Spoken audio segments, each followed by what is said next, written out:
同学们好，今天我们要看的是第14课的语法。第14课的语法第一点 the first grammar point is talking about automatic point words as adverbials or attributives. Now let's take a look. 好，第一个 automatic point expression are words that imitate natural sounds. In general, automatic point expressions are used in the following two different ways. First one is you use it as adverbials, which is adverbs, okay, occurs before a verb phrase. Oops. So VP is verb phrase. For example, you can put automatic point words. For example, in this lesson, we learn putong putong, heart thumping, dida dida, clock ticking sound, plus D.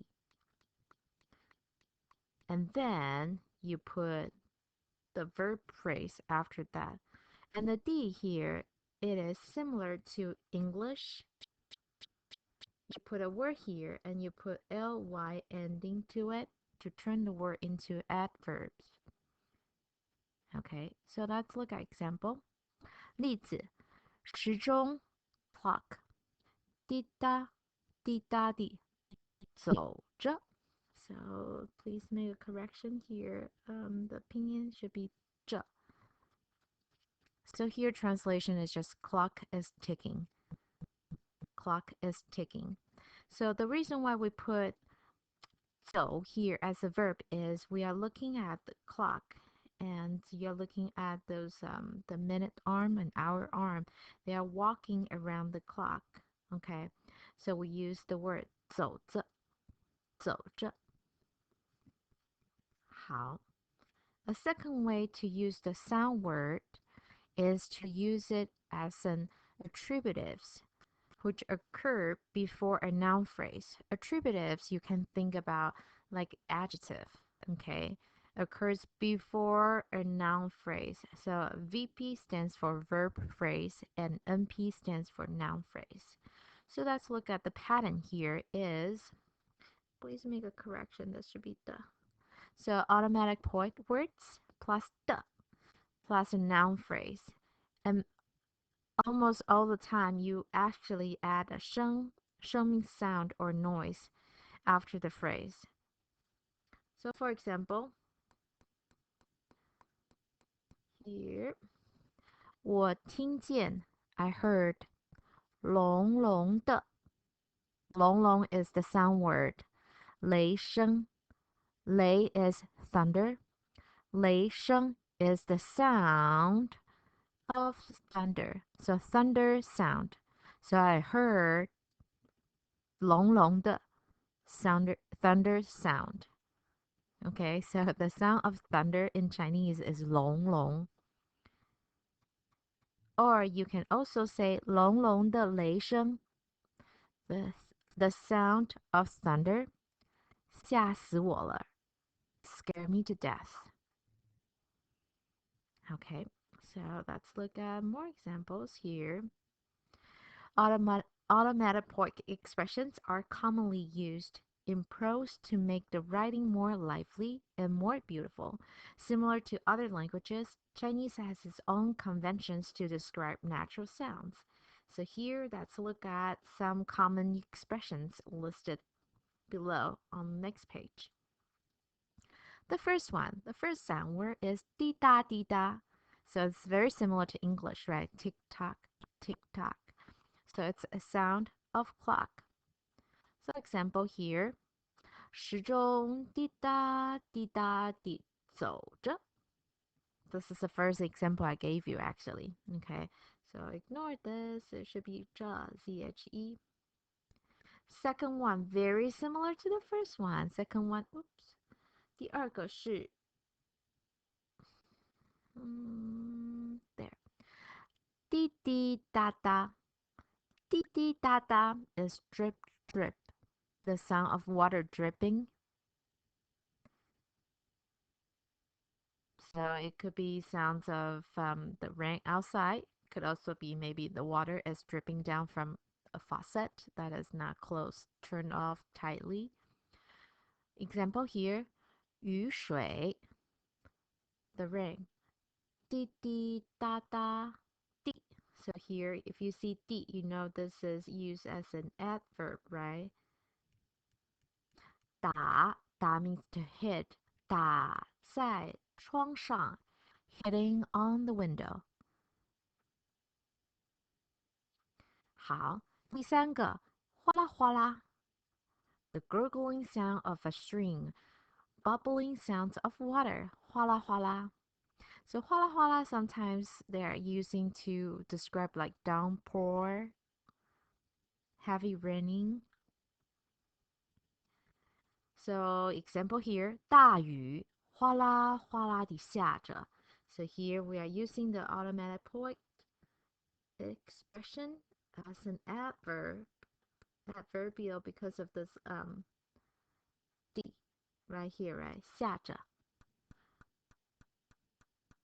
Next one is pili pala. Pili pala is described sound of firecrackers went off. And here you can actually use it in a different way to describe the sound of scolding, because we're describing the sound the words come out with from someone's mouth because the person was so mad. It comes out very quickly and very loudly, and it goes like pili pala, just like firecrackers went off, and you can't stop it. Okay.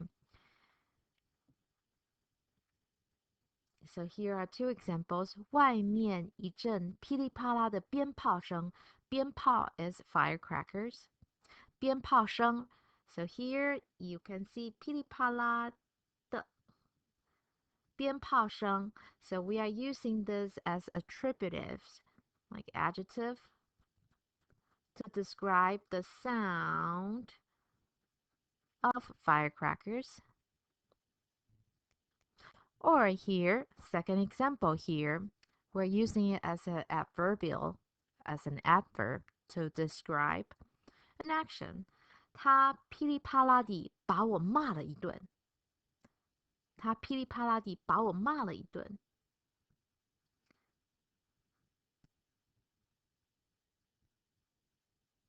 Okay. Next one is putong putong, to plop into water. Or also putong putong is also used to describe like heartbeats when you are nervous, when you are fear, or when you feel like anxious about something. Your heart is thumping. In Chinese, thumping is putong putong. Okay, so first example here is to plop into water. 青蛙 is frog. 青蛙扑通扑通地跳下水。跳下水 here you see there's a verb to jump. 下水跳下水 is to jump into the water. So this apparently very obvious. This is a verb phrase, right? To jump into the water. So you know here, 扑通扑通地, it is used as adverbials, like an adverb to describe the action jump. Next one, 看到他 seeing him, 我的心 my heart 扑通扑通地跳 my heart thumping. Okay, because maybe you are nervous or excited. Next one is silly silly. Silly silly is also describing the sound of rain or water. So silly silly is very similar to di di da da, di di da da. Okay, or huala huala. Huala huala, I would say it's like a little bit stronger than silly silly. Silly silly is more like drizzle, and huala huala would be like downpouring. Example, 小雨 the drizzle, 淅沥淅沥地下着. So here, as you can see, this is onomatopoeic expression here, 淅沥淅沥地. This is the ly ending equivalent to ly ending in English. So you know this is an adverb. And after that, this verbal phrase 下着 coming down. Okay, 下着. All right, now please try these out. Translate the following sentences into English or Chinese. So please pause the video to do that, or you can do it later after you watch the whole video. All right, let's look at page 4. Moving on to the second section of our grammar. Conjunction 既有, which means both da da da and da da da, or as well as. 既有 is a conjunction which joins two verbal expressions, verbs or adjectives. The elements which 既有 connects are usually very similar in structure. For example, 听了你的话，让我既高兴又感动. So please pay attention to these two. 高兴 means happy, excited. 感动 means emotionally moved. You feel happy and you're moved. 听了你的话, hear what you said, or hear you after hearing your word, make me happy and moved, both happy and moved. So happy and moved, they have um, similar characteristics. Okay, you wouldn't say I'm both happy and mad. Second example, 他既会说中文. So here we are putting a verbal phrase. 又会唱中文歌, another verbal phrase. Here, back to the first one. 高兴 and 感动, they are adjectives. And like here, we say you can either put verbs or adjectives. But they have to have similar structure or similar description. So the second one, let's go back to the second one. 他既会说中文, so he can not only speak Chinese, but also can see Chinese songs, can sing Chinese songs. Okay, 他既会说中文，又会唱中文歌. All right. The following table presents several conjunctions which connect parallel verbal elements and highlights the subtle differences between them. All right, so let's take a look. First one is 既有. 既有 is the one that we just talked about. Examples, let's look at it.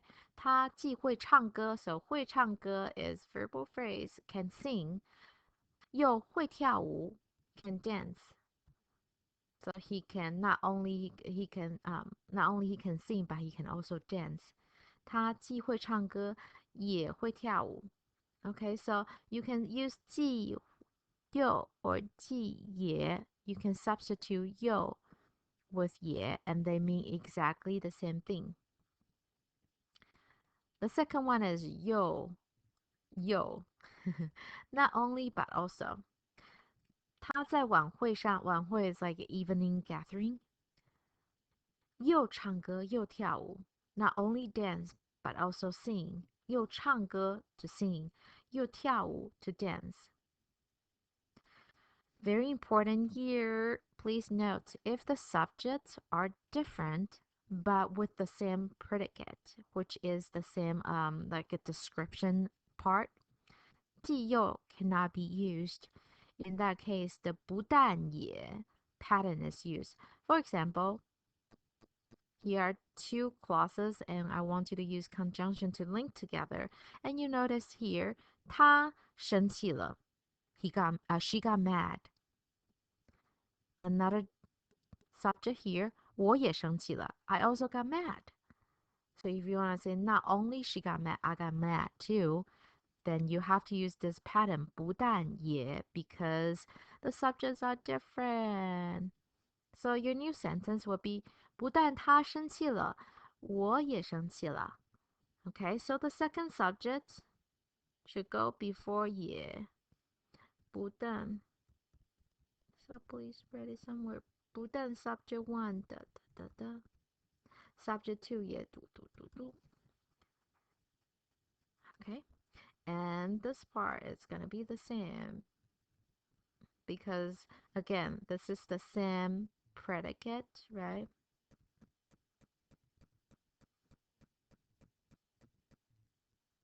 好。Please try this out. The pattern 既有, 既也, or 又, or 不但也. Please notice that if there are two different subjects, you make sure you use this pattern that we just talked about here. Okay, make sure you use this one. Alright, so there are 3 sentences you need to translate. And let's move on to the third part. Summary of topic common sentences. This is not new. This is kind of like a summary of what you've learned. So let's see. Chinese is known as a topic prominent language. That is, the topic notion plays an important role in explaining some Chinese grammatical structures. As illustrated below, Chinese sentences may be divided into 2 categories. First one is subject, predicate, and topic common. So let's take a look. Okay, so the features of those two. In a subject predicate sentences, it is generally used for narrative purpose, mainly express an action. For example, 我们, the subject, 每天都做功课. 每天都做功课. This whole thing we call predicate. Every day doing homework. So we do homework every day. We do homework every day. Okay, so this is a subject predicate sentence. Let's look at topic common sentence. Normally we use topic common sentence to describe or provide future comments relate to the topic. And it's mainly express a state. For example, here, 做功课, doing homework, 是学生应该做的事, is what students should do. So translation here, it would sound like as for doing homework. So 做功课 is your topic. You're trying to put the topic out there, kind of like catching your audience interest. Doing homework, and people will think, what about doing homework? What can you tell me about doing homework? 做功课是学生应该做的事 is what students should do. Let's look at more examples on next page, page 6. Oops.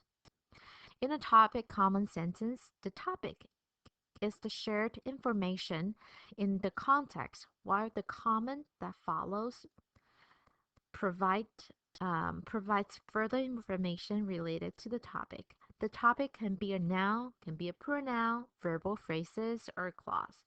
The topic may be translated beginning with as for. The comments may be a verbal phrase or a clause. Let's look at some examples here in the chart.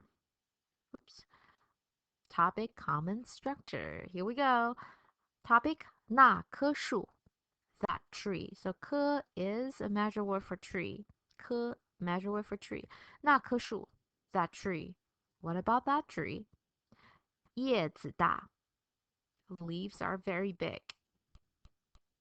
So here 叶子大 serves as the common.